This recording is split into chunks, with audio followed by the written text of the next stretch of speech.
What it's like to grow up as a young boy, 10 years old, witnessing public executions of people on the streets of Iran. Please describe to us what that's like as you continue to grow up under this brutal regime. It's crazy that, I grew up in that environment that we saw cruel things from the Islamic regime. When I was a teenager, I was going to a wedding.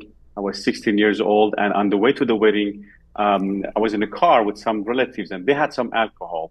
I didn't. And as Basij, this paramilitary group, they close the streets, they check the cars, and so when they check our cars, they smell the alcohol, and they do so to make sure you're keeping Islamic Sharia law. Like if you're with a woman, they ask you, "Who is this woman?" It has to be your sister, mom, or your wife, and you can't say it's my girlfriend or it's my coworker or something like that. Both of you get arrested.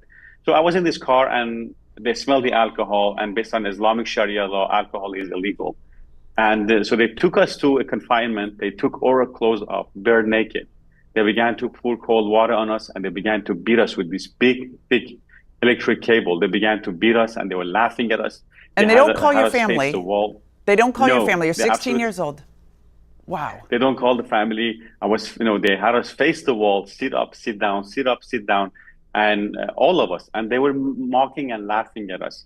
And that's when I began to see the cruelty of this regime, who for years were telling us what Israel is doing to Palestinians and doing this. And now they're doing it to us, the Iranian citizens, and they were torturing us and mocking us. And that was the beginning of me questioning Islam. I said, what kind of ideology is this?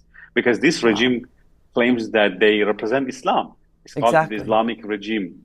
And so I began to question Islam. And my mother said, no, Islam is good. These people make it look bad, these Ayatollahs.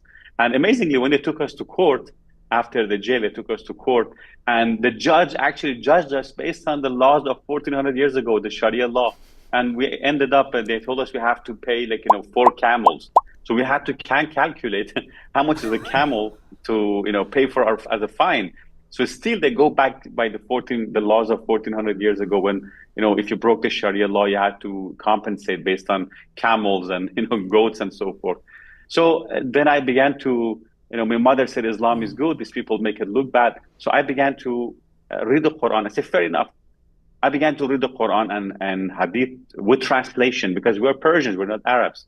So we read the Quran and Hadith in Arabic because they told us if you do so, you get points. So I began to read it with translation, and I saw so much evil in the Quran and the Hadith. I saw Muhammad says to kill the Jews and Christians, not because they're your enemy and they attack you or there's a war, but because they don't believe in Islam.